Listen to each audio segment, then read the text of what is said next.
Abafaram nossa voz, mas se esqueceram de que não estamos sós. Abafaram nossa voz, mas se esqueceram de que não estamos sós. Essa vai pra todas as mulheres marianas, índias, brancas, negras, pardas, indianas. Essa vai pra você que sentiu aí no peito quanto é essencial ter no mínimo respeito. Essa dor secular em algum momento há de curar. Diga sim para o fim de uma era irracional patriarcal. Boa noite para todas, boa noite para todas, boa noite para todos. A gente vai dar início à nossa última aula de História do Ensino de História e a nossa última fala do projeto das intelectuais mulheres que contribuem para o ensino de História, que está na sua segunda temporada. A primeira temporada foi no ano passado, com 6 mulheres entrevistadas, 3 atuantes no estado de Roraima, 3 externas ao estado de Roraima. E nesse ano de 2024, nós também tivemos 6 professoras, pesquisadoras sendo entrevistadas. A professora Ananda está sendo a nossa última convidada, atuante aqui no Prof. História, atuante na Universidade Federal de Roraima, no Instituto Icipirã. E aí a gente vai, para quem está chegando a primeira vez, esse é um projeto dentro da disciplina de História do Ensino de História, do mestrado profissional em Ensino de História. Então sejam bem-vindas.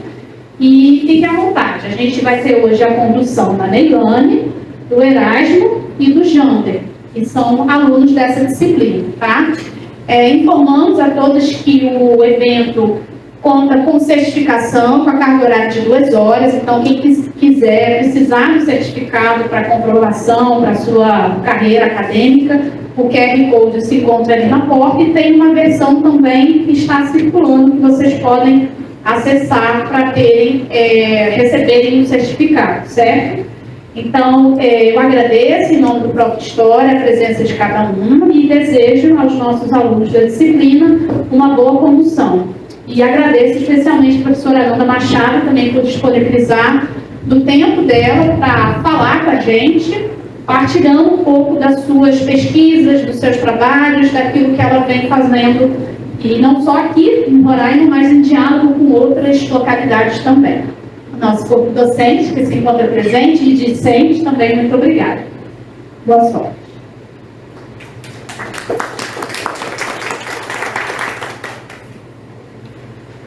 Olá, boa noite a todos. E a professora Ananda, mais uma vez, obrigado pela sua presença. Estarei fazendo aqui um pouco do currículo da professora Ananda Machado, que é extenso, ela tem contribuído muito, e só um pouquinho, para ficar aí registrado a professora, e depois seguir aqui da primeira pergunta. Mas antes, eu quero, como já disse, agradecer, é muito importante esse projeto da professora ter colocado, a professora Marcela, que às vezes a gente está na graduação, a gente está presente na universidade, mas a gente não conhece a fundo, como a gente tem aí pesquisado essas mulheres intelectuais. Quando eu coloquei lá no grupo, lá na escola onde eu trabalho, pelo menos 2 lá disseram: nossa, a professora Ananda, já tive aula com ela de língua indígena. Isso é muito satisfatório, E eu disse lá no grupo: olha, eu vou estar lá entrevistando a professora Ananda lá na segunda-feira, dia 17. A professora Ananda é efetiva desde 2009 do curso de Gestão Territorial Indígena do Instituto Icipirã de Formação Superior Indígena da Universidade Federal de Roraima, doutora em História Social pela UFRJ, UFRR, pós-doutora pelo Programa de Pós-Graduação em Estudo de Literatura, pós-doutora pelo Programa de Pós-Graduação em Antropologia Social, mestranda em Humanismo Social pela Universidade do Rio de Janeiro, graduação em Licenciatura em Arte Cênica pela Universidade do Rio de Janeiro, com especialização em Educação Indígena pela Universidade Federal Fluminense, professora efetiva do programa de pós-graduação em Letras, do Prof. História e Educanorte. Colabora no programa de pós-graduação em Arte Cênica, possui especialização em Democracia, República e Movimentos Sociais. Coordena o programa de valorização de línguas e culturas indígenas em Roraima e o laboratório de estudo e ensino de línguas e literaturas indígenas. Líder do grupo de pesquisa Literaturas Indígenas, Africanas e Caribenhas, e tem experiência na área de línguas indígenas, literaturas indígenas, história indígena, história oral, geografia, memória, arte, educação, com ênfase em educação patrimonial, atuando principalmente nos seguintes temas: elaboração de materiais didáticos em línguas indígenas, narrativas e dramaturgia em línguas indígenas. Foi a professora extenso, dá para a gente, para quem não conhecia ainda, né, conhecer um pouco do que a professora ela tem produzido. E eu já quero partir para a primeira pergunta, professora Amanda.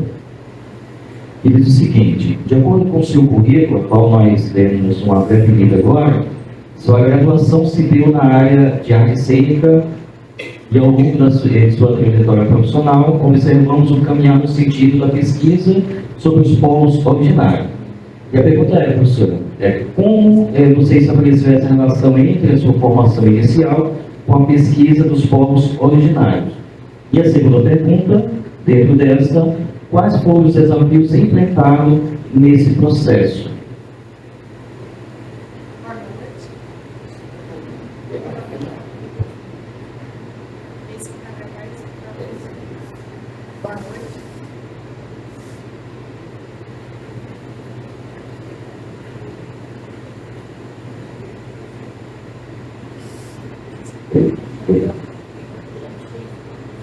Boa noite, Moro, Euaron, Marcos de presentes.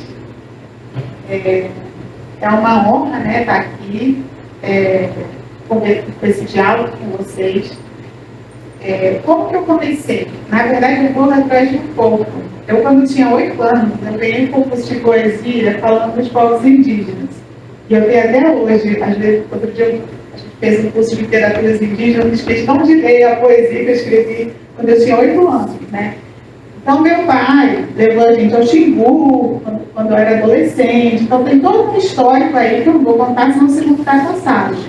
Mas, quando eu terminei a licenciatura em artes cênicas, eu tentei fazer mestrado em teatro e não consegui. Depois eu fiquei pensando, ainda bem que eu não consegui, porque não teria ninguém lá para me orientar. E aí eu descobri um professor, o professor José Ribamar Bessa Freire, que ele orientava no mestrado em Memória Social. E aí, inicialmente, o meu projeto era escrever a história do teatro de bonecos no Brasil, querendo provar que não começou na época dos vice-reis, que tinha começado com os povos indígenas, que animam objetos, né, que dão vida ao maracá, etc. Só que daí, na minha banca de qualificação, um antropólogo Edmundo Pereira virou e falou assim: você vai querer fazer que nem sempre fizeram, colocar rótulo nas coisas dos outros? Aí aquilo mexeu com a minha cabeça, né? Então o projeto mudou totalmente. Eu passei a ouvir os narradores na comunidade Guarani, no caso lá no Rio de Janeiro, e fazer uma etnografia dos objetos. Desses objetos que falam, representam pessoas, que têm vida, né?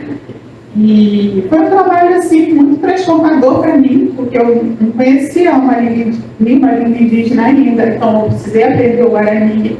A gente, no final das contas, a gente fez muito teatro em Guarani, fui convidada para a formação também dos professores de Guarani, e foi genial. Aí eu decidi que eu não queria fazer outra coisa. Só que morando no Rio, às vezes eu viajava 5 horas para chegar lá, e realmente eram todos Guarani, no Rio de Janeiro, né? Que eu trabalhava. Eu conhecia Guajajara, conhecia Tucano e tal, mas não tinha um trabalho com eles. E aí um irmão meu que mora aqui, ele fez concurso, é médico aqui, aí ele falou para mim assim: mano, vem aqui passear. Eu tinha terminado o mestrado, tinha subido R$100 do meu salário. Eu estava na maior crise, tinha nascido meu terceiro filho, no Rio de Janeiro bem caótico, né, e tal. E coincidiu de eu vir aqui. Meu irmão comprou a passagem para mim. Eu botei o pé aqui. A primeira coisa que eu fiz foi conhecer o Instituto Esquirano. Eu já tinha lido, já tinha ouvido falar. E quando eu botei o pé no Instituto Esquirano, me convidaram para fazer uma oficina parecida com a que eu tinha feito na formação dos Guarani, que era fazer um teatro para discutir os conflitos em relação ao uso das línguas, da história das línguas, enfim. Né? Um teatro nas línguas indígenas. E assim foi. Né? Então, eu decidi que eu vinha. Na verdade, eu tinha mestrado, quase ninguém tinha mestrado aqui. Então, as particulares me contratavam. Né? Só que daí começou a minha crise. Eu falei assim, poxa, eu vim para cá para trabalhar com indígena, estou dando aula para os filhos dos fazendeiros, né? Era um pouco isso, né? A minha crise. Só que daí eu saí um concurso, eu não achava que eu ia passar, porque eu só tinha mestrado, tinha candidato e tinha doutorado, e eu passei. Então eu entrei para o Piranha em 2010. Né? Em 2009 eu já colaborava com a licenciatura, né? De 2008 a 2009 assumi 2 turmas. Foi tão legal que pedi para eu voltar para outra turma. Aí botei os 3 filhos debaixo do braço, literalmente, só com a mala de mão e vim. Eu não sabia que ia passar em concurso ainda. E ainda bem que eu vim, porque talvez se eu não tivesse vindo eu não passaria, porque eu não iria conhecer, não ia conseguir responder as perguntas que me fizeram, né? Nas entrevistas e tudo. Não conseguiria dar a aula que eu ministrei na prova e tudo. Então, aí é isso. Aí depois que eu estou aqui, eu decidi primeiro aprender macuxi. Porque eu me assustei, eu cheguei nesse livro e falei assim, mas não tem nenhum professor aqui que sabe a língua macuxi? Aí depois eu descobri que também não tinha que saber o Wapixana. Depois eu descobri que o professor Celino, né, macuxi, fala macuxi e tal. Mas assim, não tem ensino de macuxi, né, não tinha. Aí comecei a estudar macuxi, aí os Wapixana me puxaram, comecei a estudar Wapixana, porque os orientantes que vêm pra gente, né, a gente vai atrás dos orientando, né. E aí começou o Wapixana 2, 3, eu comecei a estudar o Wapixana, né. Aí depois o Aiuai. Um pouquinho de Uai-Uai. Agora Yanomami, um desafio dos Yanomami, orientando Yanomami. Mas é isso, depois que você aprende, isso aí é o que eu penso, tá? Depois que você aprende uma língua indígena, você percebe que existe uma outra lógica, bem diferente das latinas, de todas as outras línguas, né? Você percebe que você tem que prestar atenção na ordem das coisas. Aí pelo menos você consegue ajudar em português também, porque tem aquele texto meio embolado às vezes, né? Para quem tem como primeira língua uma língua indígena. E aí você está percebendo como é que funciona aquela língua, você já anda assim, peraí, você está falando que essa mulher estava lá na beira do rio, ou, né? Para você entender a situação, né? Enfim, aí foi em 2012 que apareceu um doutorado de Inter, que é um doutorado interinstitucional, na UFRJ. Na hora que eu vi, eu falei assim, nossa, eu quero, né? Porque era só um ano de afastamento, então não precisaria esperar toda aquela fila de professores para poder sair. Como eu sou muito briguenta, eu nunca tive apoio de gestão nenhuma, né? Porque a pessoa me apoia até a hora que eu me disponho, aí já era. Aí já não tem mais nada. Então, eu não, por exemplo, a coordenação na época disse que eu não podia sair. Eu acatei. Não me inscrevi. Mas fiquei com aquela vontade. Aí quando eu vi que não tinha o número de pessoas, né? Tipo, acho que tiveram poucos inscritos e reabriu, tipo, prorrogou mais uma semana, eu acho. Nessa semana eu fiz o projeto e consegui entrar no doutorado. E aí o projeto era justamente estudar a história social da língua Wapixana, né? Eu pensava assim, a gente precisa entender essa história para tentar ver se a gente consegue mudar a direção para onde a gente está indo, né? E aí é isso, né? E aí o teatro, ele acontece nas minhas aulas, às vezes, é muito fácil mais teatro, né, atualmente. Mas assim, até hoje eu faço só pintura de genipapo, porque eu acho que quando eu aposentar, talvez eu queira voltar a fazer teatro, aí eu teria que maquiar a tatuagem, se fosse o caso de alguma coisa fixa, né? E também porque, por exemplo, essa aqui, ela é adesiva, né? Então, eu acho uma força, né? Uma coisa do momento e que a gente vai vivendo, né?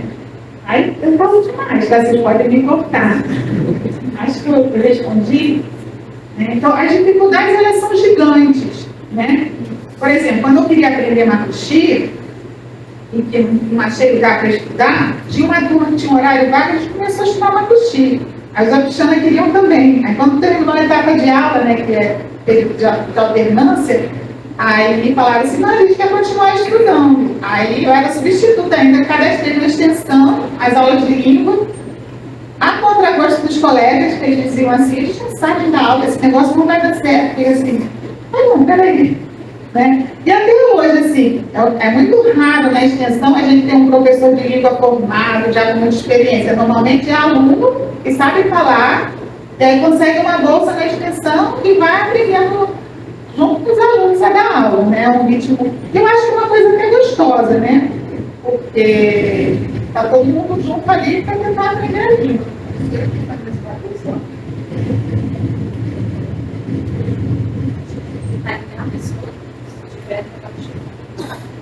E aí as dificuldades são essas, né? Não tinha recurso no início para os professores darem aula. Cada semestre, cada ano tinha que recadastrar tudo de novo, morrer e renascer, porque a extensão exigia isso. Enfim, mas sério, as dificuldades foram gigantes e muitas, né? A gente procurava material, o que a gente vai usar, tinha um livro ou outro, mas não tinha um material consistente. Até hoje não tem, a gente está fazendo, mas até hoje eu olho assim e falo assim, ainda não está do jeito que merece, né? Então, é basicamente isso, né? E aí, quando começou o próprio História, eu lembro que o professor Nonato, eu estava afastada até na época, e ele falou, tá vindo o próprio História, a gente precisa de você. Aí eu vi que a Maria Luísa estava, eu falei assim, não, a Maria Luísa foi genial, ela coordenava esse título e realmente foi, eu falei assim, não, eu vou lá, vamos lá. Porque eu já estava na letras, né? E eu sou assim. Aí, aqui, não sei se você sabe, mas não tinha doutorado na área de humanas. Aí deu a oportunidade de ter um doutorado na área de educação. Aí tinha que ter professor. Aí eu fui lá e me inscrevi. Por quê? Porque tem muitos indígenas que já têm mestrado. Eu pensei, poxa, seria bom se tivesse um doutorado para eles estudarem, né? Ano passado não entrou nenhum indígena, esse ano entrou um Aiuai, está fazendo doutorado. Então, é isso. Agora, o edital abriu hoje para professores que quiserem dar aula, né? Já tem pelo menos 2 orientações de mestrado, dar aula no doutorado. E aí, assim, um pouco de professores pode crescer e a gente pode conseguir receber mais pessoas, né? Porque há muita demanda. Né? É muito bom, né? Você poder estudar sem ter que ficar muito longe, né?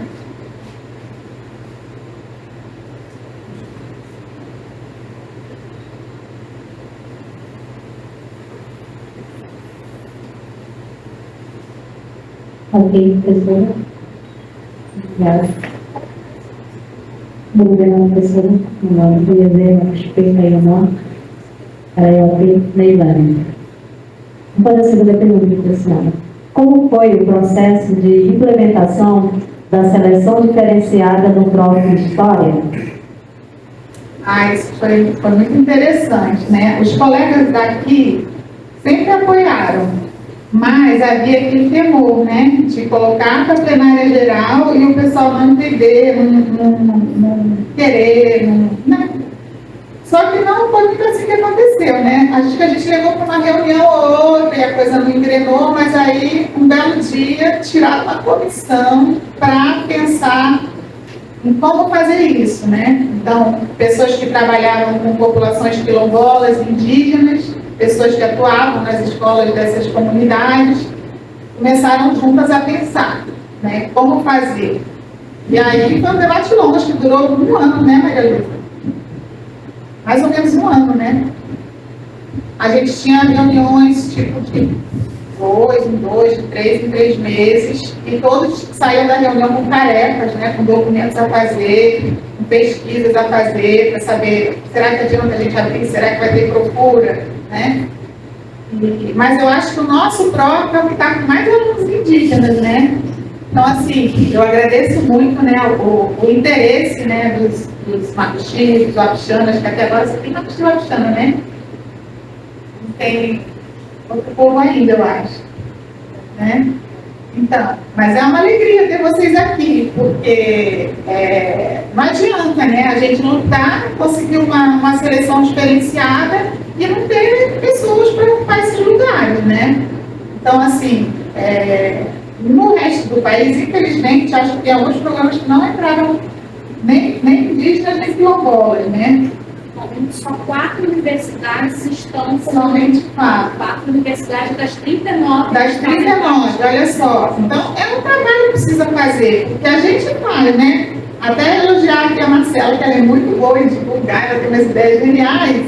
Então, essa questão indígena foi fortemente divulgada, né? Chegou para vocês um podcast, um videozinho, uma coisa, para encorajar a vir estudar, né? Agora, o próximo desafio é a questão da permanência, né? Da qualidade da pesquisa, da continuidade, porque assim, quem está no Prof. História e é professor em sala de aula já sente a dificuldade que é, né? Tem que fazer tudo que você já fazia e mais estudar. E quem está na ideia indígena, que ainda tem que se deslocar para o interior, né? Vai e volta, as comunidades normalmente elas não dizem que não, mas aquele apoio assim de liberar, de às vezes entender, falar assim, então tá, você está liberado o trabalho comunitário, então nessa reunião tudo bem, você não vai? Não, tem que ir, normalmente tem que ir, né? Então é mais difícil, né, penso eu. E foi muito aprendizado, assim, ter participado desse processo de construção desse edital, né, dessa seleção diferenciada, porque pessoas, por exemplo, do Mato Grosso, eu lembro que tinha uma visão, tinha outra forma de funcionar com as comunidades.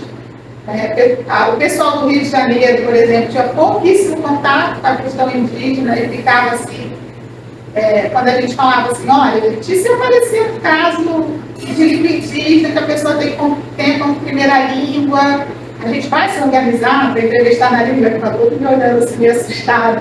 Aí eu, às vezes, até desistia, falava assim, se eu insistir nisso, vou desistir de tudo. Então, vou ficar quieta agora. Né? Então, tinha um pouco isso, assim, o debate meio, né? Porque a gente vê que a questão quilombola também é bem diferente, né? São outras questões que entram. Mas eu acho que, no final, o formato ficou bom, né? Quem entrou agora, né? O Prof. História já não tem projeto mesmo, né? O aluno entra sem projeto, não sei como é que vai ser no doutorado. Espero que o doutorado tenha um projeto, pelo amor de Deus. E aí passam por uma entrevista oral e entregam um memorial para a gente, né? Então é a partir daí que a gente avalia essas candidaturas indígenas. Aí foi basicamente isso, né? A gente fazia os documentos, aí ia para avaliação, às vezes pedia alguma coisa e voltava, né? A parte burocrática toda. Até que a CAN, né, que a Colegiado Nacional, aprovou. E aí foi muito bom mesmo, porque a prova, vocês fizeram a prova de história, viram, né? Não é fácil de passar, né? É complicado. E aí ficaria um processo muito excludente, né? E nem eu acho que é ainda, né? Muitos outros que talvez precisem estudar muito para conseguir aprovar uma prova dessa, né? Não sei se eu consegui responder.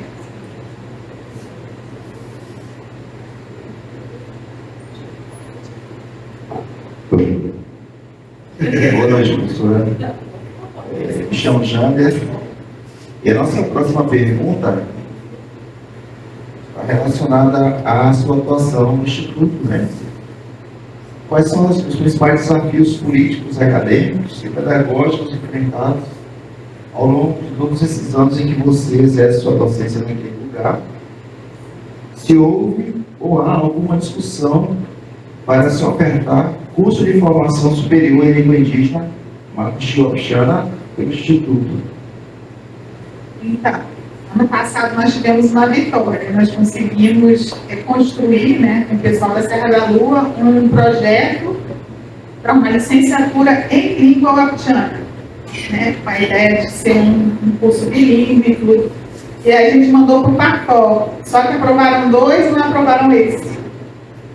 Então, o curso, mas a gente não vai desistir, a gente já falou que não vai desistir, vai continuar, vai aprovar o curso internamente para quando tiver uma próxima oportunidade, tentar implantar. E aí vai ser um senhor desafio. Né? E no Siquirã, a briga é semanal. A última briga que a gente teve foi porque eu queria que nesse concurso agora que está acontecendo, uma das exigências fosse o conhecimento de pelo menos uma língua indígena. Para quê?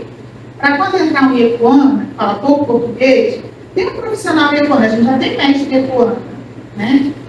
Para atender esse aluno na língua dele, para ser mais confortável, com certeza, né? E, por exemplo, eu, dos Guarani, eu venho de uma tradição de dar aula junto dos Guarani.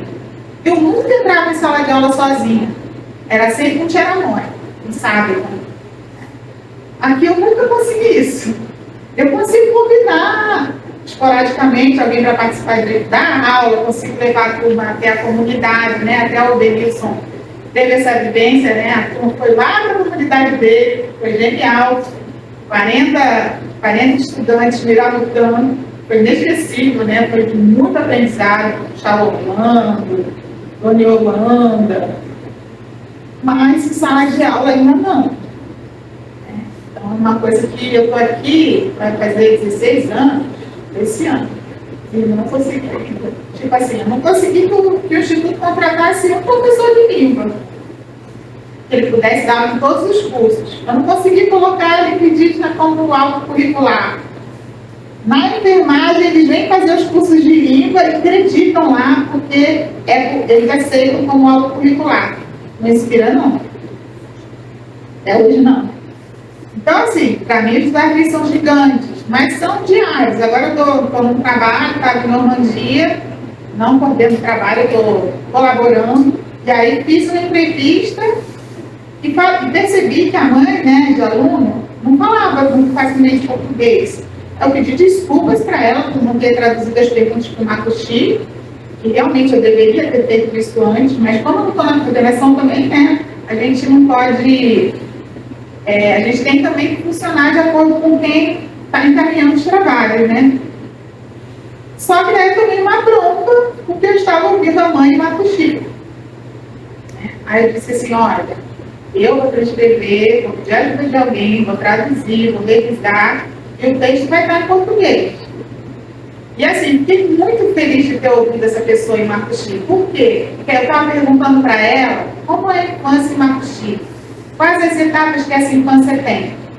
E ela falou pra caramba. E já tinham passado outras mães que com certeza também devem ter tido dificuldade para falar em português, só que ela tinha muito mais dificuldade. Então foi uma coisa que me chamou a atenção. E ela deve ter falado coisas geniais, porque eu ouvi várias palavras assim, tipo, falando das fases, né? E a gente acha que é tudo, tipo assim, traduz do português para lá, mas e de lá para cá? E aquele pensamento? E aquele funcionamento? Que é outra lógica, que é outra coisa? Quando é que vai? Alguém vai ouvir? Né? Enfim. Então, só para colocar aqui, é diário isso. E assim, assim como acontece em algumas escolas indígenas, infelizmente, que eu já vi isso, assim, né? Aquela criança que às vezes vai para a escola, que não tem chinelo, que tem um chinelo muito velho, na maioria das vezes é aquela criança que fala uma língua indígena. Não mora ali no centro da comunidade, que não tem pai, mãe, ou assalariado, que mora num lugar distante, que às vezes atravessa igarapé, de canoa, de qualquer coisa para chegar na escola, né? E que sofre discriminação dentro de sala de aula. A gente estava conversando com a Stephanie sobre a questão do varal, né?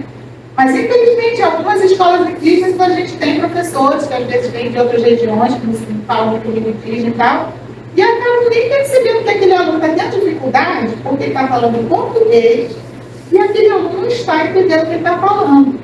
E eu acho que até hoje está tudo errado nessa direção. Por quê? O que tinha que acontecer na nossa visão, né? Não é só minha, é de muitos professores que a gente conversa, de muitas pessoas que a gente conversa nas comunidades. Essa pessoa que fala uma língua indígena, por exemplo, aqui, né? Ela falou um pouco de Makushi. Cara, tem que aprender com ela alguma coisa. Você chega no ambiente, você pelo menos sabe cumprimentar, né? Já vira outra coisa, né? Eu chego nas comunidades, normalmente eu preparo alguma coisa na língua daquela comunidade para falar. Nem que seja simples, né?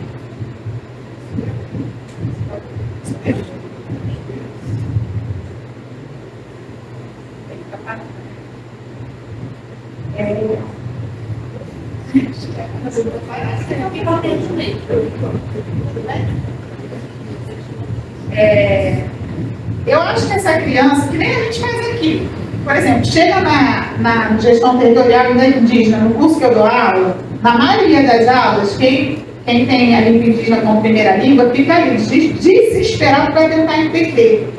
Na minha aula, eu pergunto, a gente está discutindo aqui o conceito de cultura. Na sua língua, como é que você traduziria cultura? Ele vai, pensa, chega com uma expressão ou com uma palavra. Agora traduz ao contrário. Se você for traduzir esses pedacinhos dessa palavra, o que seria? Sempre amplia a ideia, o conceito, né?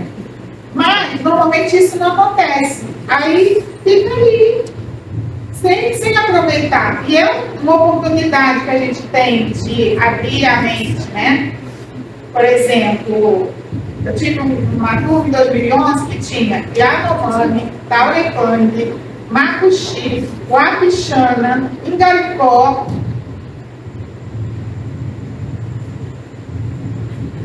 Iepuana. Eram 7 línguas na mesma sala de aula, fora o português. Nossa, era documentação linguística, foi fantástico. A gente tinha discussões assim, tipo, melancia, tá, parece aqui, não parece aqui, difere lá. Ah, e quando não tem melancia, por quê? Porque eu nunca comi uma melancia. Aí leva uma melancia para eles provarem. Né? Então, coisas assim que a gente não imagina, a gente é centrado no nosso umbigo. Como é que você vai pensar que alguém nunca viu uma melancia, nunca comeu uma melancia? Né? Aí uai, pergunta nuca e macuxi, aí uai, professora, o que é nuca? Você não esse aqui, ó. Ah, não tem nome, na minha cultura a gente não dá nome para isso não. Estão entendendo? Então, é muito diferente, é muito rico, né? Ao mesmo tempo a gente tem coisas que a gente não tem. E aí que nem o Davi Yanomami fala, né, o Copenal, ele fala assim, tá, ó, vou explicar. Chapiri é como se fosse espírito, mas não é bem isso, eu estou falando só para aproximar, né? Então, é isso, né? Essa nossa disposição para não se satisfazer com uma simples aproximação, tentar ir além, né? Tentar que essa troca fique mais e mais forte, mais e mais potente e transforme a gente, porque se eu for me comparar como eu era antes de conhecer os Guarani, nossa, não tem como você parece que abre sua mente, abre seu olhar, você percebe, né? Você vê uma língua, por exemplo, eles têm coisas, por exemplo, a palavra é alma, só isso, a palavra é alma, então você não usa a palavra à toa, né? Várias coisinhas assim que a gente vai aprendendo e vai aprendendo a ouvir também, né? Enfim. Não sei se mais uma coisa. No ensino de história lá, uma vez a gente contou a história das línguas em Roraima. Não foi uma turma não, né? Acho que foi a turma de 2011. Uma Helene, não é sua não, né? Ah, não, então não foi não, foi a Cá. Foi antes de você. A gente contou a história das línguas aqui. Aí, como se pensasse na origem da linguagem, eles quiseram botar tipo uma torre de Babel, e aí tinha a cena contando, até que chegavam os aldeamentos. Aí a gente pegava um mapa, né? Colocava, e aí mostrava os locais dos aldeamentos. Aí tinha a cena, né? Do padre batendo na mão, essa coisa da palmatória e tal. E era sinistro, porque o público era praticamente indígena, todo mundo rindo. Aí pensando assim, nossa, daqui também da própria desgraça, né? Foi uma coisa horrível que aconteceu, mas o teatro tem isso, às vezes desculpa um pouco essa coisa, né? Aí depois vieram as fazendas, aí um outro mapa, localizando as fazendas, né? Tem isso filmado, né? Foi muito legal. Aí depois, nas fazendas tinha cena de fazendeiros chicoteando o indígena, coisa horrível. Aí fizeram fazer umas cenas bem cruéis, bem horrorosas mesmo, né? E aí depois, o último mapa era o mapa das línguas. E aí colocavam tipo uma bandeirinha com padrão gráfico, simbolizando cada povo e situando onde cada uma dessas línguas está sendo falada na atualidade, né? Então, a minha experiência com história é muito assim, de pensar estratégias, o aluno não vai esquecer aquilo, né?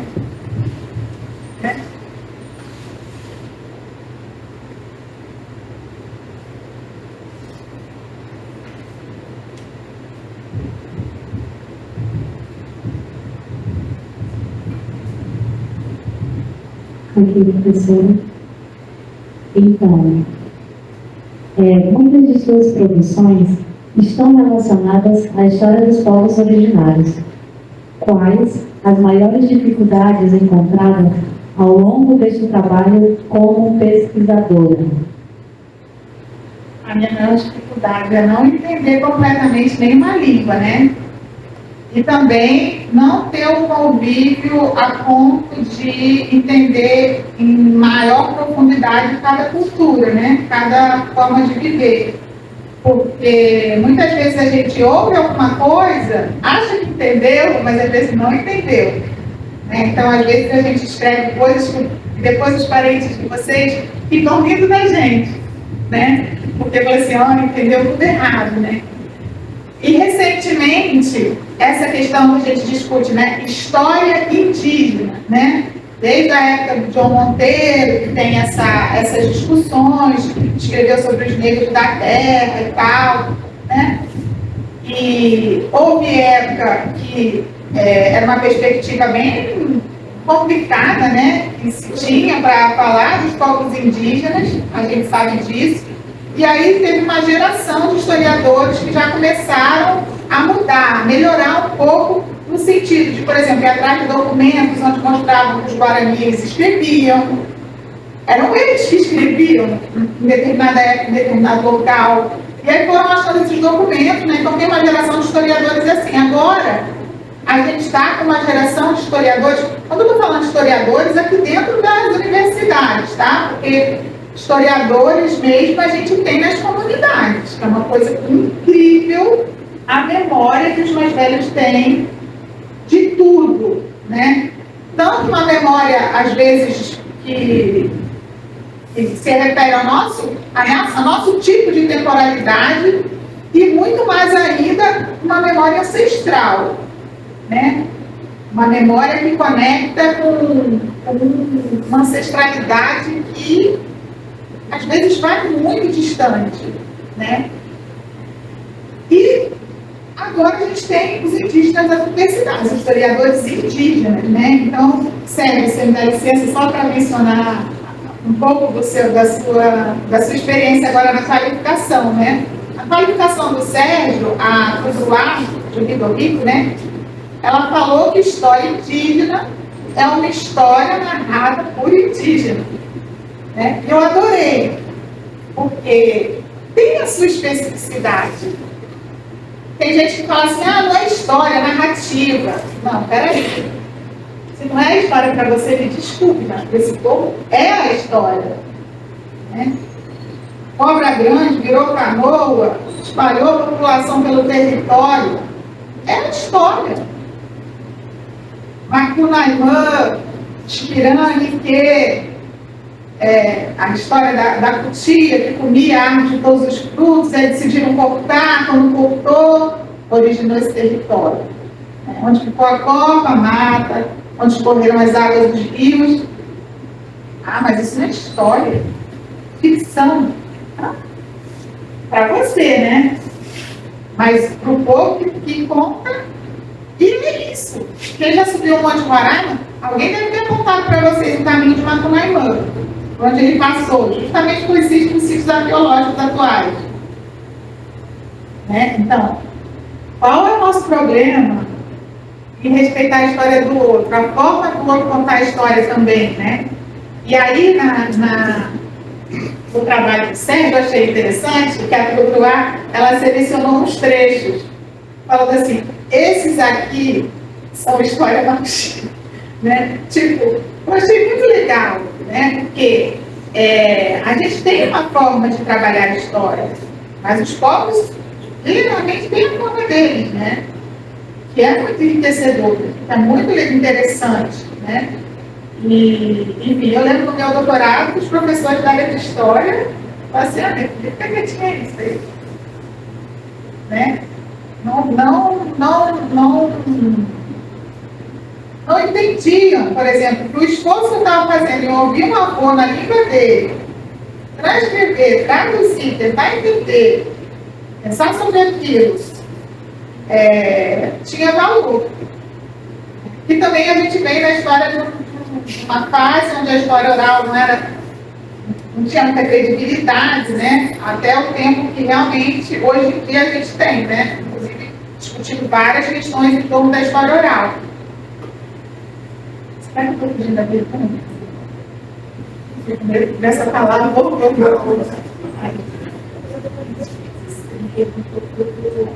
das dificuldades. Nas escritas, né? Sim.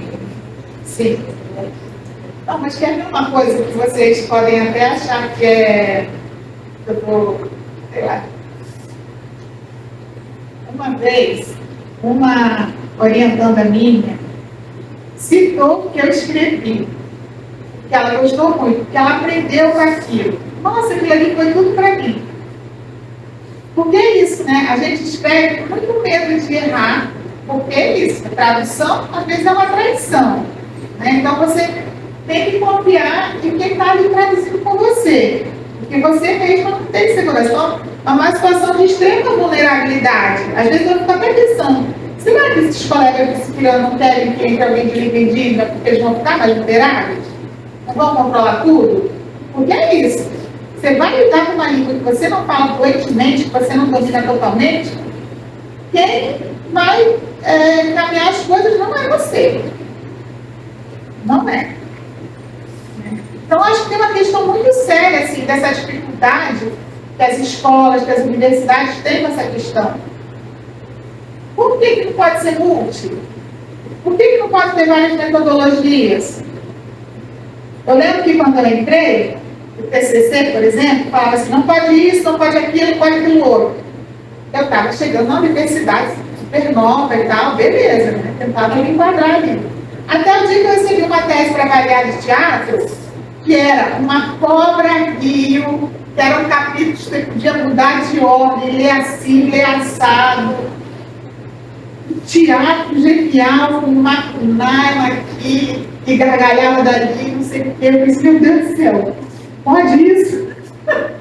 Como é que eu vou avaliar isso, né? Quando eu recebi o trabalho, pode, foi aprovada, com elogios e tal.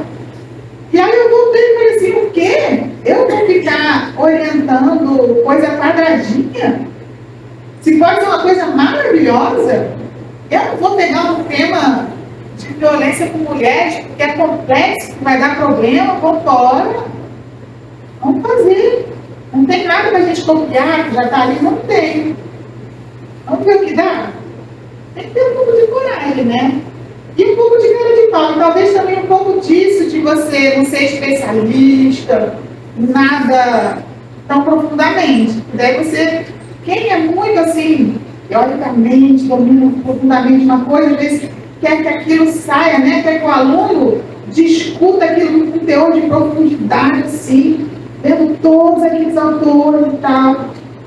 Eu não sei, sinceramente, até hoje eu não sei se a presença indígena nas universidades necessariamente precisa seguir esse caminho, ou pode fazer outros, inaugurar outros que a gente pode aprender também, e talvez quebrar um pouco, né? Eu lembro de uma banca de literatura, era a Fernanda Vieira, que estava terminando doutorado, e aí ela é poeta. Então, ela dizia que metade quase do texto dela era poesia. Mas era uma poesia assim, que discutia profundamente identidade, cosmo-identidade, territorialidade, era fantástico. Aí ela falou assim, não, mas tem que ter, era 70% de teoria. Aí aquilo que entrou, né? Aí eu falei assim, Fernanda, aí ela falou assim, o que eu faço? Eu separo? Eu falei assim, não separa não. Essa poesia toda tem teoria, tu está discutindo.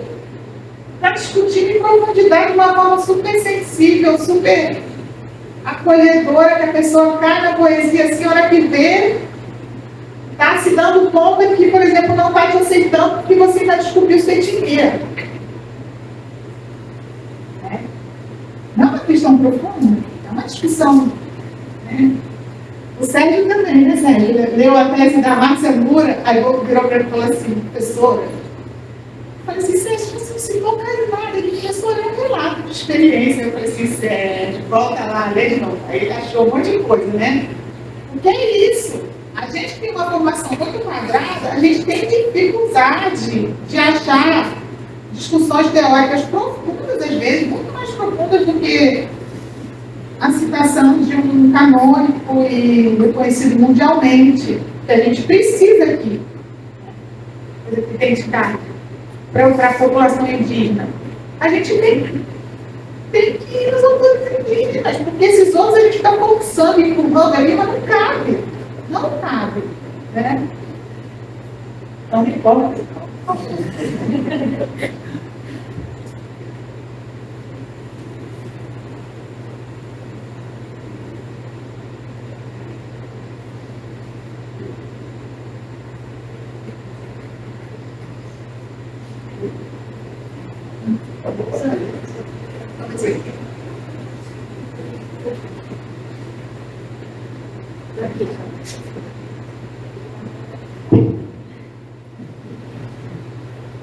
Professora, nós temos aqui mais uma pergunta.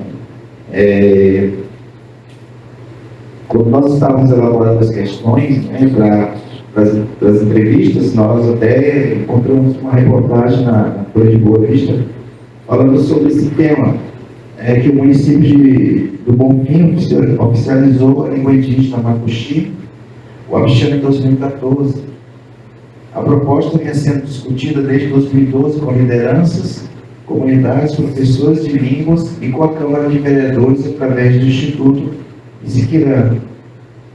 Foi um processo de discussão dessa proposta e se realmente houve efetivação dessa lei. Então, foi uma senhora conquista essa, né, da oficialização das línguas. Tem muitas coisas que a gente sabe que em outros lugares acontecem e traz para cá, né? Aí eu descobri que tinha oficializado as línguas em São Gabriel da Cachoeira. Aí quando eu vi o porquê que tinham oficializado, era porque não deixavam que a rádio falasse língua indígena. E aí está oficializado, hoje em dia eles têm esse direito, né? Aqui era porque o município do Bonfim não aceitava que nas escolas municipais tivesse aula de língua indígena, não queria contratar professor de língua. A organização dos professores indígenas, para a liderança da região Serra da Lua, né, onde fica o Bonfim, foram atrás e conseguiram, né, oficializar. Tinha um vereador indígena que levou o projeto, a gente foi de ônibus aqui no Espirantá, foi bem emocionante até. Aí aprovou na Câmara de Vereadores, só que daí depois chegou na mão da prefeita e disse que não ia sancionar, não. Aí a assessora dela, de mexe para a legislação, falou assim, não, é porque não tem, não sei o que, enrolando, né? Aí demorou um pouco, demorou mais de ano para conseguir sancionar. E eu acho que ela sancionou porque ela já ia sair. Aí deixou para o próximo. Sinceramente, eu acho que ela sancionou porque ela ia sair. Porque tem isso, né? Você sanciona uma lei, você tem que achar uma forma de cumprir, né? E a única coisa que eu vi que cumpriu até hoje, além dessa questão que é interessante, né, que é a questão do prestígio, chamar atenção para a questão, eu acho que o caminho, infelizmente, né, de muitas línguas que sofreram a colonização de uma forma, sofrem, né, a colonização de uma forma muito forte, ter cada vez menos falando, né? Então, qualquer coisa que aconteça para chamar atenção para isso, para fazer o povo pensar, para colocar mais um professor de língua indígena ali, enfim. E o Bonfim teve um concurso que entraram 3 professores de língua indígena. É muito pouco, né? Para toda essa coisa. Mas, assim, a região fez a regulamentação da lei, tem um documento que foi feito, até esse curso de licenciatura em língua haitiana era uma coisa que estava lá também, que é a questão da formação do professor na própria língua, porque é muito mais fácil você trabalhar de forma bilíngue, ou dessa forma que eu estou falando, se você na sua formação vivencia alguma coisa assim. Né? Você vê até como ele faz. Né? E, enfim. Aí teve essa questão. Né? E até hoje tem muita coisa da lei que ainda não está garantida. Por exemplo, formação continuada não tem. Eles fazem as formações, as discussões, muito por conta deles mesmos, ou por conta de algum projeto que a gente cria, né? A gente fez o inventário dessas línguas, né, na Serra da Lua, e aí a gente tem mais ou menos um diagnóstico sociolinguístico, tendo uma noção do número de falantes, porque isso é uma coisa que estava na lei, de acordo com o número de pessoas que falam, ter contratar na própria prefeitura para atender na própria língua, para poder ler documento na própria língua, né? Para que as escolas, por exemplo, não precisem fazer seus projetos em português, possam fazer na própria língua. Mas isso não aconteceu ainda. Até o comércio que não é público, né, digamos assim, que é privado, está lá na regulamentação para eles terem cardápio na língua indígena, coisa desse tipo. Nem os Yanomami fizeram um livrinho de política linguística Yanomami, que o caixa eletrônico do banco tinha que estar em Yanomami também. Porque para eles é muito difícil essa questão, né, de eles acabam sendo enganados e sofrendo um monte de perdas aí por conta disso. Aí, olha, eu falei assim, essa professora é louca, né, gente? Como é que vai botar os caixas eletrônicos no Yanomami? Uai, botar. Não tem território deles? Aí foi basicamente isso. Aí depois as próprias lideranças também oficializaram a Justiça Haitiana no Cantar em 2015. E no Cantar não tem muita coisa não, não avanço ainda não. Acho que agora vai ter um concurso para incluir professor de língua, né? Saiu edital, eu acho já. Mas é isso, muito aquém do desesperado. Se eu pudesse parar tudo, ficar só por conta disso, com as 3 lideranças, talvez a coisa dasse. Né? Mas as lideranças também o tempo todo com problema, invasão de território, queimada. O problema é que não falta, e aí a língua vai.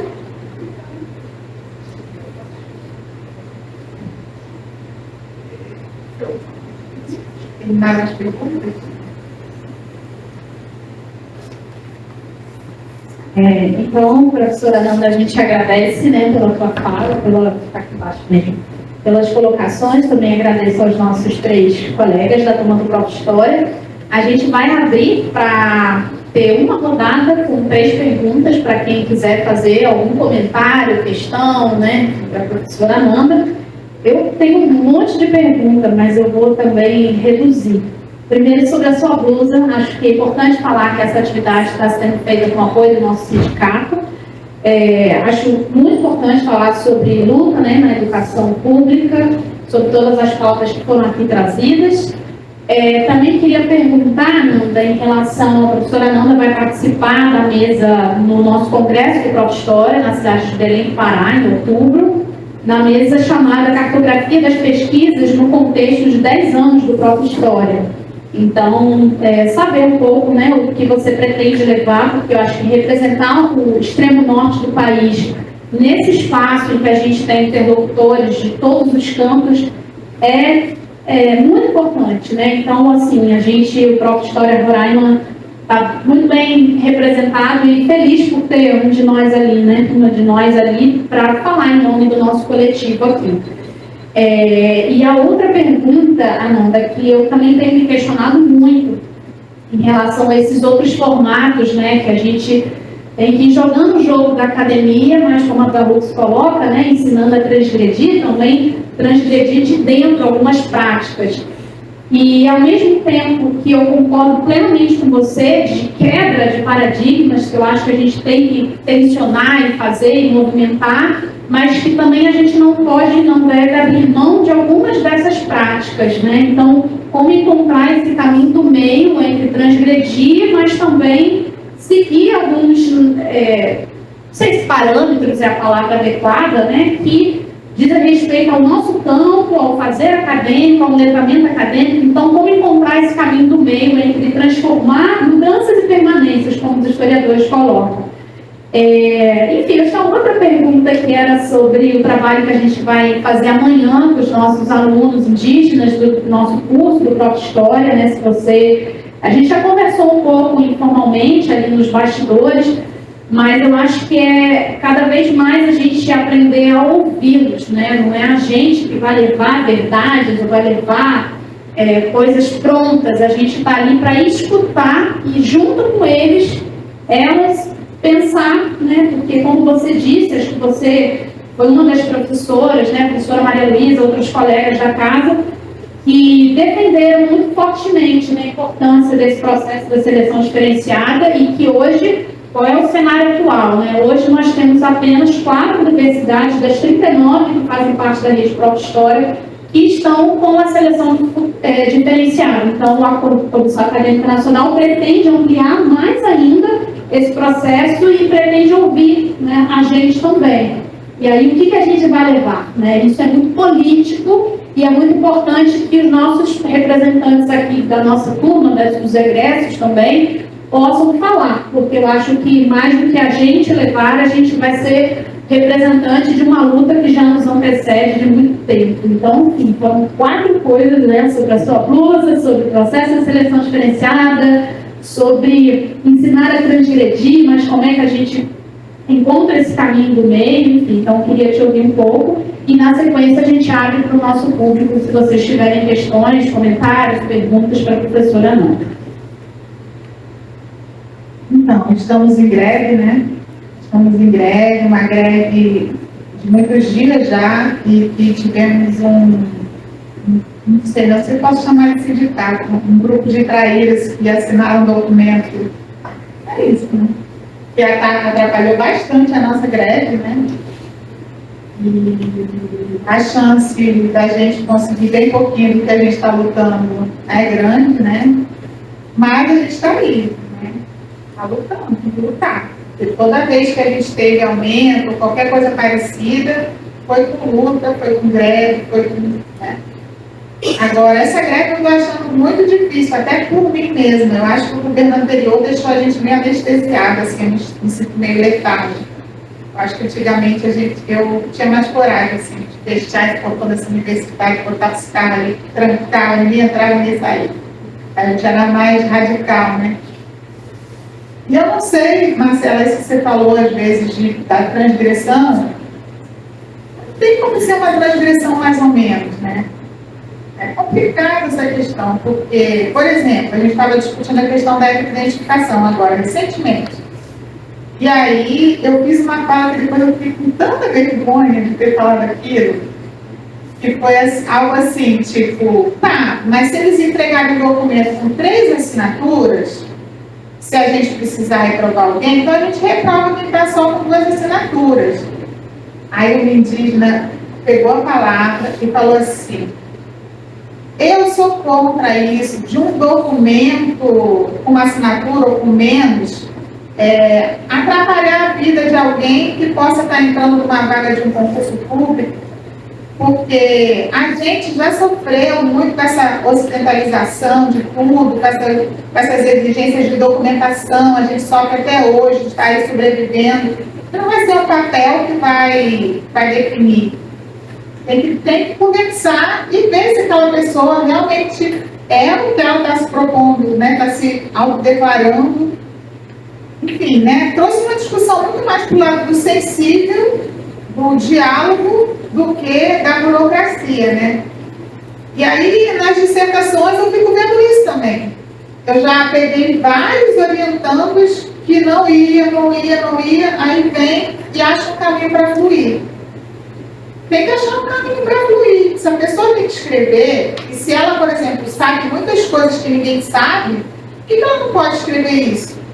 Num formato de história de vida, ou de auto-história, ou o que for, né? Só ela pode fazer aquilo, que só ela teve aquela vivência, viveu aqueles conflitos todos daquela forma. Não é dizer que nós também, que a gente não passe por isso, né? Tanto que eu defendo, eu também.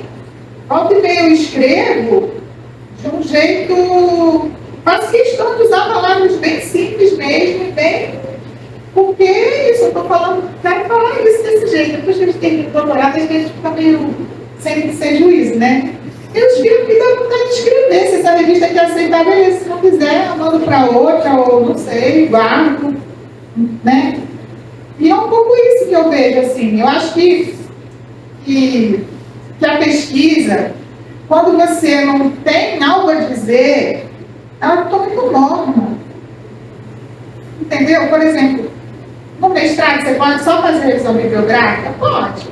Mas mesmo fazendo revisão bibliográfica, como é que você vai fazer esse diálogo? Como é que você vai se colocar dentro dele? Eu acho que tem que transgredir um pouco, pelo menos, né? Não tem como. E com a questão indígena, eu acho que tem que transgredir muito mais. Porque a gente vê, por exemplo, Davi Copenau, o livro dele, foi o que ele falou. Eu cansei de ouvir durante o meu doutorado inteiro, não, você não escreve como você fala. Por que eu não posso escrever como é que eu falo? Se o que eu estou falando está interessante, está todo mundo entendendo. Por quê? Quem, né? Que dia acha que pensou isso? Não é querer simplificar a linguagem demais, ou... Vocês estão me entendendo, então, né? Eu acho que a gente pode ser tão complexo, com uma linguagem simples, com uma forma de escrever também diferente, às vezes, né? Aí tem essas discussões, né? Isso aí é memorialístico, não é histórico, né? Tem essas questões todas. Eu tento sair dessas bipolaridades, sabe? Porque eu acho que assim, você entrou, você estudou aquilo tudo, as disciplinas te passaram coisas, seu orientador te passou coisas, você leu, você entendeu muita coisa, pode não ter entendido tudo, porque ninguém entende tudo, ninguém dá conta de ler tudo sobre um assunto, mesmo o especialista do especialista nunca vai ler tudo, né? Isso não existe, né? E aí você vai construir tudo que é possível para você. Porque eu acho que às vezes a gente nas universidades, a gente fica querendo algo idealizado, que não cabe no pé, não cabe, o sapato não entra, e aí fica aquela coisa, aquela angústia, sentindo dor, sofrendo, ficando doente. Para que isso? Se eu acho uma brecha e já acho caminho, vou naquele caminho. Mas esse formato é diferente. Ora, que formato diferente. Sei. Né? Eu fico vendo assim, por exemplo, é muito comum os meus alunos irem para a qualificação e receberem várias sugestões, várias críticas, né? E aí, algumas coisas a gente, beleza, realmente isso vai melhorar, e outras coisas assim, não entendeu. A gente não está querendo citar Roll aqui. A gente não está querendo citar. A gente quer alguém que transite nesse contexto, que fale disso com o pé no território também. Uma coisa que nem o Jair Bell, né? Tem uma fala dele falando em cosmo e identidade. Eu acho genial. Eu acho que é muito mais interessante para discutir, por exemplo, para a questão indígena, do que essas discussões de identidade que são interessantes, mas às vezes não cabem, às vezes fica forçado, né? Eu lembro que eu passei meu doutorado inteiro forçando o autor da história para entrar. Até que uma professora falou, Amanda, usa esses outros autores. Você está forçando uma barra, não cabe aqui. Aí escrevi e achei meu caminho também para seguir, né? Acho que é um pouco isso, né? Até porque a gente começa uma pesquisa e a gente não sabe exatamente o que a gente vai encontrar. E às vezes a gente encontra coisas geniais e a gente não percebe porque a gente está obcecado por uma coisa que né? Não estou falando isso tudo, mas eu sei que tem pessoas aqui que devem já ter entrado com um projeto na cabeça que vai. Não estou criticando, não. Quem já tem um caminho e né, tem essa habilidade de ir com facilidade, chegar e fazer escrever uma dissertação no formato de acordo com tudo exigidozinho, bonitinho, citando os cânones e também citando outras coisas, beleza, não critico não, maravilha. Agora, e quem não está nesse momento? Né? Não pode fazer, mas não deixa eu entrar? Então agora a gente vai trabalhar com quem tem não, e como é possível. E às vezes saem trabalhos muito bons. Trabalhos que depois são publicados, capítulos em revista, enfim, né? Eu digo revista boa.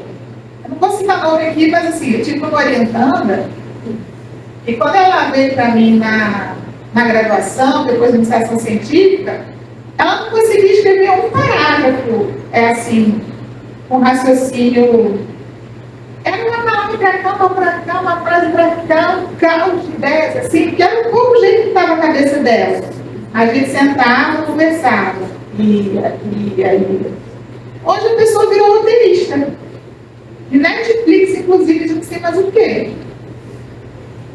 Se eu tivesse continuado com ela dizendo, não, você tem que citar fulano. Você tem que, ler isso aqui, você tem que fazer uma discussão profunda sobre a perspectiva desses 3 autores. Ela não ia terminar a dissertação dela. Porque naquele momento ela não estava preparada para aquilo. Assim como eu não me sinto preparada. Tem autores, eu não tenho vergonha de dizer, tem autores que eu leio, entendo parcialmente, não vou conseguir fazer uma discussão aprofundada. Parabéns para quem teve uma escola que, né, eu entrei 8 anos na escola, minha educação foi no campo, eu morei na roça, não tinha uma base assim, muito forte de, né? Então eu lembro que eu fui começar a aprender a ler assim, com mais no mestrado. E na graduação, eu lembro que eu tinha muita dificuldade, teoria do teatro, nossa senhora. Eu não podia dar aula porque não podia. Né? Então tem isso, tem gente que não é dessas teorias, né? Às vezes tem outras teorias que a gente também faz com outras linguagens, que não necessariamente esse formato acadêmico padrão que a gente às vezes espera, né? Que saia ou espera encontrar. Que a Marcela fez a outra pergunta, né? Da mesa de Belém. Eu me senti muito honrada, né, quando a organizadora dessa mesa entrou em contato comigo. E também fiquei muito honrada e com muito medo, até pedi para a Maria Luísa socorro para a Alessandra, eu falei assim, não, vem comigo. Que ele queria que escrevesse um capítulo dando conta de todas as dissertações até 2021 do Prof. História sobre a temática indígena. E aí eu comecei a ler, mas assim, é muito, é uma quantidade enorme. Assim, meninas, vamos dividir, vamos fazer isso juntas. E foi ótimo, porque daí a gente tinha condição de levar para a aula também essas dissertações, e os alunos do Prof. História também, lendo as dissertações do Prof. História, percebiam as possibilidades de formato que essa coisa do mestrado profissional propicia, né? E aí eu pretendo estar falando um pouco disso, né? De como as dissertações do Prof., pelo menos foi isso que me pediram, né? Estão trabalhando a questão indígena. Né? E de como das primeiras para as atuais, a gente já vê uma diferença de incluir essa história indígena que a Trudoá falou, né? De autoria dos próprios indígenas, citando os autores indígenas, fazendo ações nas escolas com pessoas indígenas dentro das escolas, ou com escolas que vão a territórios indígenas. Né? Vai vendo essa potência, né? Aparecendo nas dissertações. Mas a gente teve um prêmio ano passado, que eu fiz parte da comissão que avaliou as dissertações, tinha uma de temática indígena somente. E aí tem várias, entre outras, umas, não sei se foram 50, 80 dissertações. Tinha uma. E não estava assim tão maravilhosa, né? Eu tentei tomar pelo menos não sou honrosa, mas não consegui. Então a questão indígena ainda está bem, né, se a gente colocasse estatisticamente, Está bem pequenininha ainda no nosso próprio. Mas acho que vai mudar, né? Vocês vão fortalecer muito isso no mestrado. Alguma outra pergunta? Alguém da plateia? Boa noite a todos e todas. Eu sou Miguel, faço parte do DCE, da Universidade Federal. Eu gostaria de perguntar se quais políticas a senhora acredita que podem ser mudadas aqui na nossa universidade para facilitar tanto a entrada quanto a permanência de estudantes indígenas. Porque a gente, como DCE, nesse começo de ano, a gente faz um mutirão para facilitar as inscrições. A gente fez bem no começo do ano para facilitar a matrícula dos alunos indígenas que entraram pelo vestibular indígena.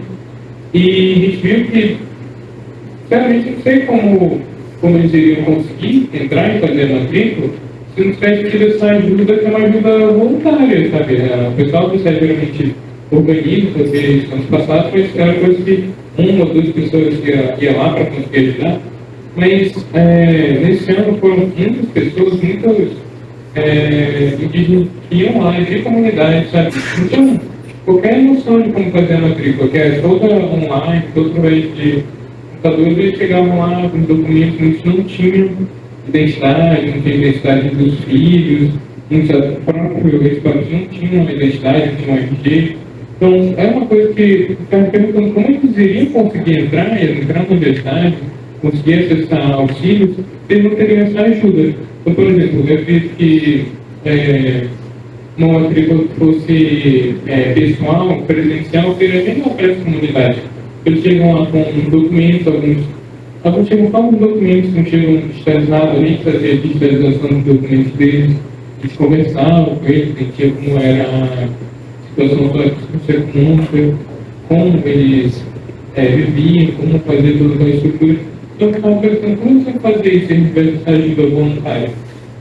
Então, eu acredito que poderia ocorrer alguma mudança nessa política de inscrição, tanto na matrícula quanto para o acesso de auxílios, que poderia facilitar esse acesso a esse auxílio. Pode responder já? Mais alguém? Oi, boa noite, professora, meus colegas. Eu sou Denilson, aluno do Pro História. Professora, queria fazer uma pergunta diferente. Primeiro, são duas perguntas, na verdade. A primeira referente aos desafios ao trabalho que a senhora está na frente, né, vamos dizer assim, em relação ao estudo das línguas, a pesquisa das línguas, da Makuxi-Wapixana, né? Eu sempre tenho acompanhado a senhora nas reuniões das assembleias, né, na UPI, e a senhora sempre tem colocado isso, sobre a dificuldade, a perda da própria valorização da língua mesmo nas comunidades, que está se perdendo, né? As crianças não têm mais o conhecimento da língua. Eu vi você falando uma vez lá aqui de uma comunidade da região Serra da Rua, e praticamente 70% da comunidade não sabe falar a língua, né? Acho que eu não sei qual foi, mas é algo que é preocupante. Então eu queria saber na sua perspectiva, qual é o maior desafio para poder resgatar ou então mudar essa perspectiva, né, do ensino da língua mesmo que está se perdendo. Tanto a Makuxi, lá para a região das Serras, e aqui também na Serra da Lua, os Wapixana, né? E eu vi o seu trabalho com os professores da Tabalascada também, né? Eu vi os livros que já estão nas escolas, inclusive lá na minha escola tem também. Então acho que é muito importante. Só que eu vejo que as comunidades, tantas escolas também não estão dando a devida importância em relação a isso, a questão da língua, né? Essa é a pergunta que eu gostaria de fazer, mas também sobre a própria história. Eu lembro que você, nas reuniões, sempre falava falava, divulgando, né, o edital da própria história, né? O professor Sérgio também sempre divulgou nos grupos, né? E só que eu percebi que poucos, ainda são muito poucos alunos indígenas que tentam, talvez por não ter conhecimento ainda. Então a minha pergunta em relação a isso: qual é o desafio maior do próprio História, né, de divulgar, ou então, não sei o que poderia ser feito nesse caso, para alcançar o maior número de alunos, né, de comunidades indígenas que pudessem fazer esse curso, né? Como você olha nessa perspectiva, né? O que pode ser feito para mudar essa... É isso, obrigado. Tem algum indígena aqui presente que queira responder? Acho que vocês têm mais condição do que eu de responder. Alguém? Helena, Márcio, Sérgio? Quem quer tentar responder?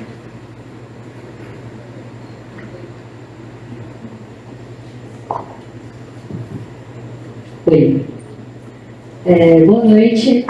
Me chamo Milena Maguchi, sou irmã da Neilane, que está aqui na mesa.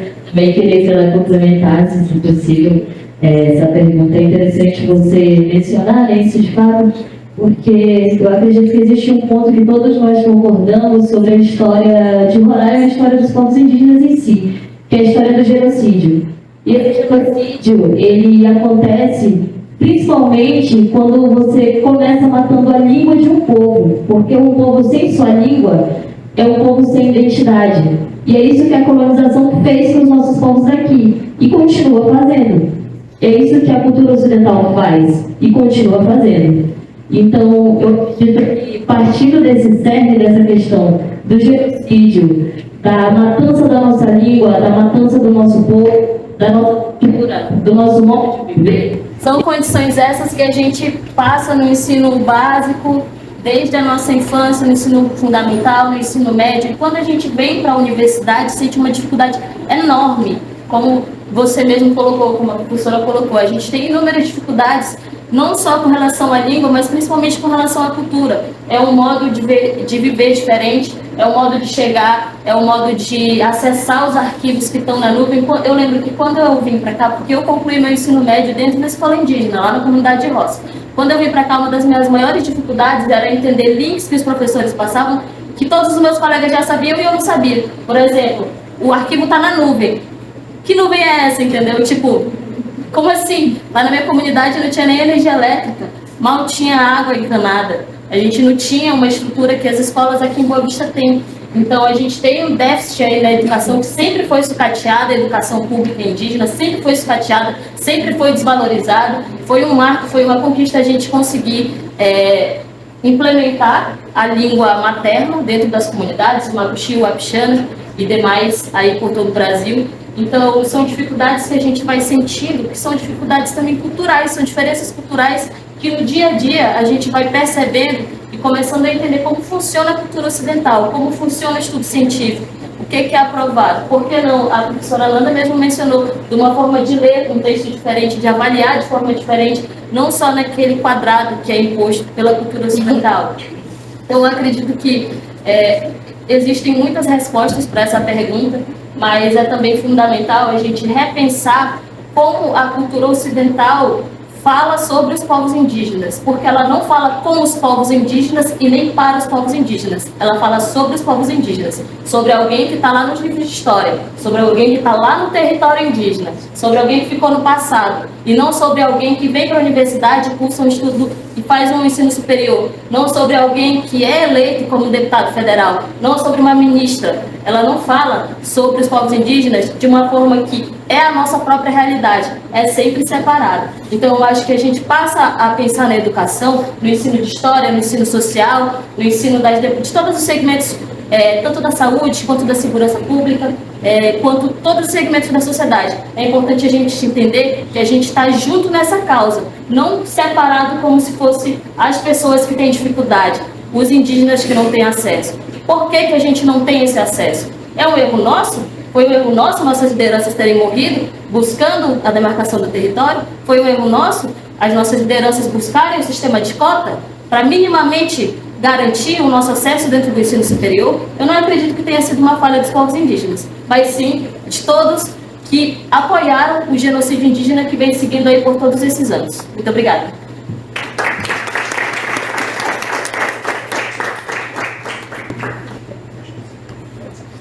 Então, eu acho que é muito importante. Obrigada, Milena.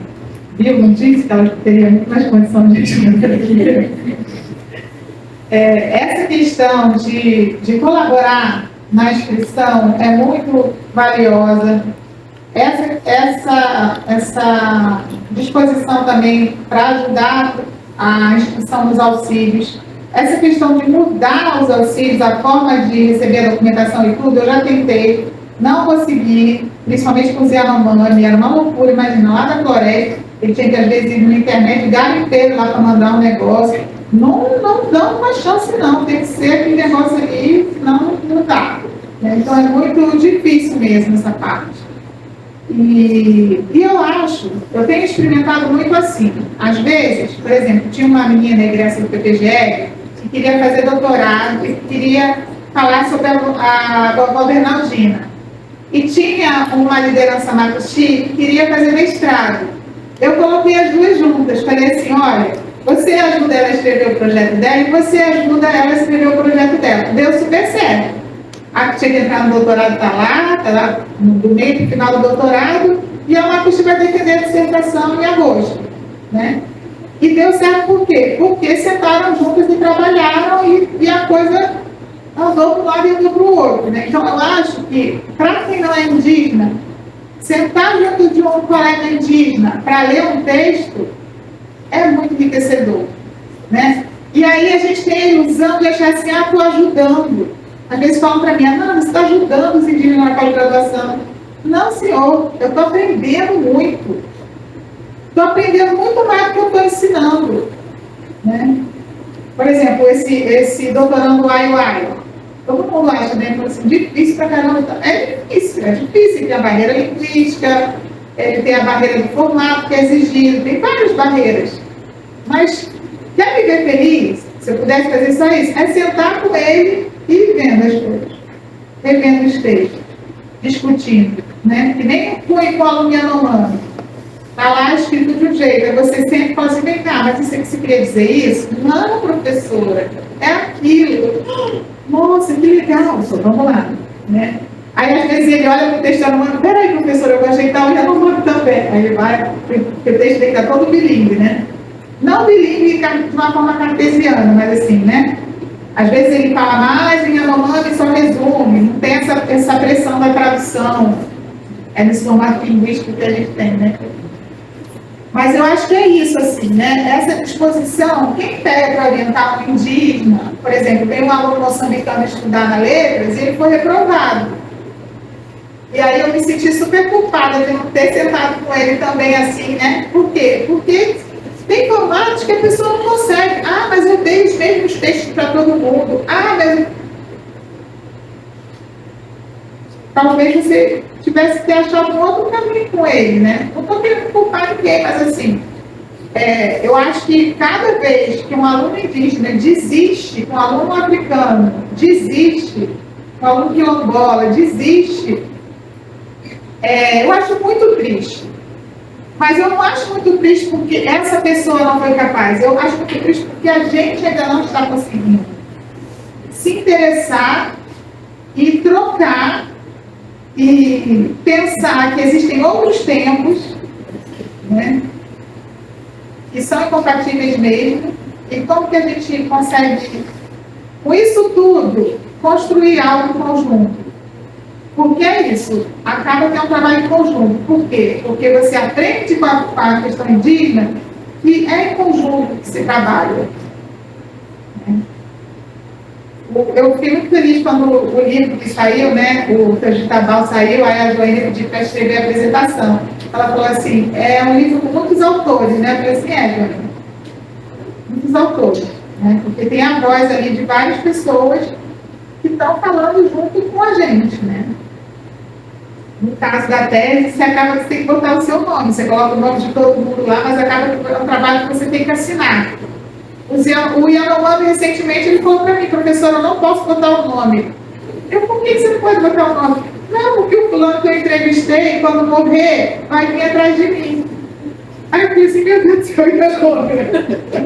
Não vai botar o nome no caderno de estágio. Só para vocês terem uma noção das coisas que a gente nem sabe que acontecem. Agora, você imagina, para essa pessoa Yanomami, passando por todo esse processo, e não teve até hoje um professor para perceber que ele não podia botar o nome dele por causa disso. O bicho é tão quadrado que a gente força que tem que botar. Não, entendeu? São coisas assim que só vivendo para aprender, né? E aí a outra pergunta... Ai, Denise, difícil.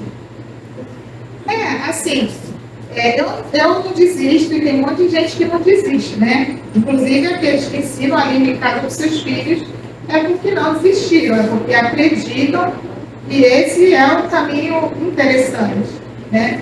Agora, o que me dá muita angústia é famílias que às vezes dizem que querem seguir esse caminho, mas já não tem mais ninguém. Então, realmente, a escola, por exemplo, o ensino infantil, as escolas de crianças, poderiam ser lugares de imersão linguística. Recentemente eu estava na Raposa, aí estava lá na escolinha municipal, né? E tinha professora falante, eu perguntava, você dá sua aula em Macuxi? Não, eu por quê? Desse jeito eu não acredito. Né? Porque a gente luta em outros lugares para colocar professor que tem o conhecimento da língua, para justamente poder ter uma escola bilíngue, e aí onde tem, não está acontecendo. Né? A cultura entra na escola? Entra. Tinha uma menininha lá de 5 anos me contando como é que faz a panela de barro com detalhes. Assim, porque, nossa, essa menina sabe isso tudo, que coisa maravilhosa, né? Então, o conhecimento cultural está dentro da escola, mas as línguas, em muitos lugares, eu acho que ainda não. Né? E o que me chama a atenção é que, às vezes, em lugares onde tem quase 100% de falante, na escola é um lugar onde você vai ver muito português. Né? Então, eu acho que ainda está sendo, apesar de toda a luta, de toda a mudança, um local de colonização, como a Mariana falou, né? A gente vê que hoje em dia não tem isso muito forte. Mas é muito difícil, porque o professor é de língua, ele fala língua, mas ele nunca participou de uma aula onde o professor só falava a língua e ele tivesse visto que aquilo dava certo. Então ele acaba reproduzindo o jeito que ele viu as pessoas darem aula. E aí, mesma coisa, as outras, né? As outras disciplinas. Quem formou numa universidade, por exemplo, onde aprendeu aquele historião, provavelmente vai pegar o livro de historião e vai trabalhar aquele historião em sala de aula, porque para ele é mais fácil do que ousar alguma coisa diferente. Eu não estou querendo justificar nem defender, porque eu acho que tem que mudar. Mas, assim, estou pontuando as dificuldades, né? A colega estava falando aqui das escolas aqui na capital, né? Que estão cheias de indígenas Warau, os professores não sabem como lidar. Um cineasta guarani chamado Alberto, ele veio com o filho dele para a cidade depois que ele começou a fazer cinema. O filho estudou numa escola. Nessa escola, o filho ensinou o pessoal a cumprimentar, ensinou o pessoal a cantar, contava histórias que crianças sabiam o nome de alguns animais e tal, ele estava super bem. Depois ele mudou para Maricá, porque a vida levou ele para lá, e ele foi para uma outra escola. A professora pediu que ele fosse diagnosticado, porque ele só ficava embaixo da mesa, não falava com ninguém. Ninguém se interessou por ele. Ninguém se interessou por ele. Ele estava numa escola que só falava português do mesmo jeito, só que ninguém se interessou por ele. Então, é um apelo, assim, né? Vamos nos interessar? Mesmo que você... Né? Ela falou assim, fizeram um curso para os professores aprenderem, depois eles multiplicarem. Não existe isso, de você aprender uma língua num cursinho, não existe. Né? Você quer aprender uma língua, você tem que ficar 3, 4 meses numa família que só faz essa língua no seu ouvido para você conseguir aprender. Aí você consegue, que nem quando a gente vai para um outro país, né? Mesmo sem estudar a língua, você está lá, tem que comer, tem que ser que acaba aprendendo a língua. Né? Então a situação é muito difícil, eu acho. Muito difícil. Eu estava procurando, por exemplo, uma criança que falasse macuxi, que eu queria também documentar pelo menos uma fala de criança macuxi, não achei. Não achei. Aí, quando eu vejo, por exemplo, Milena cantando em macuxi, né, fazendo show aqui na cidade, tem projeção na internet, eu acho que são coisas assim que a gente precisa fazer, todo mundo fazer, né, para ver se chama mais interesse para a questão, enfim. Mas é difícil. Como ele falou, os livros, às vezes a gente faz um esforço, faz o livro, a que vê, está lá no canto. Está lá no canto parado, numa biblioteca qualquer. Né? Então, não é terminar minha fala com desânimo, não. Porque eu acho que ninguém vai desanimar. Mas, assim, o quadro é difícil. O quadro é bem difícil. Porque eu penso assim, se a gente não consegue transformar o Isquirã, que é o território indígena aqui da universidade, como é que a gente vai transformar lá? Tem que ser de todos os lados, né? E os cursos que recebem alunos indígenas pelo ICEI, por exemplo, alunos podem, enquanto estratégia, perguntar, se aproximar, aprender, ensinar o professor uma palavra, ajudar nessa ponte. Porque muitos professores não estão preparados. O aluno indígena fica literalmente pendurado, como disse uma vez o Jason Vanilla, pendurado na sala de aula. Ninguém dialoga direito. Ninguém está preparado para isso, né? Então, enfim, muito mais angústia do que calmaria. Gente, nós queremos agradecer imensamente a professora Ana por ter atendido o nosso convite e estado aqui falando um pouquinho das suas experiências. Um pouquinho não, né? Muitas experiências maravilhosas que nos levam a refletir sobre o ensino de história dentro das universidades e das nossas escolas públicas. Tá bom? E e hoje estamos duplamente felizes porque estamos encerrando a disciplina, né? Já que saudade da professora Marcela. E como o projeto já acontece desde praxe, nós trouxemos aqui uma lembrança para a senhora, por ter se disponibilizado a estar conosco nesse momento. Agradecemos imensamente em nome do curso e em nome da disciplina. Muito obrigado, professora. E a Helena vai entregar a você.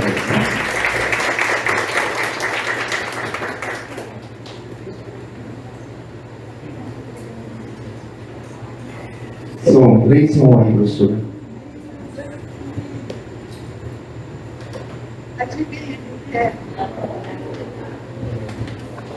Obrigada.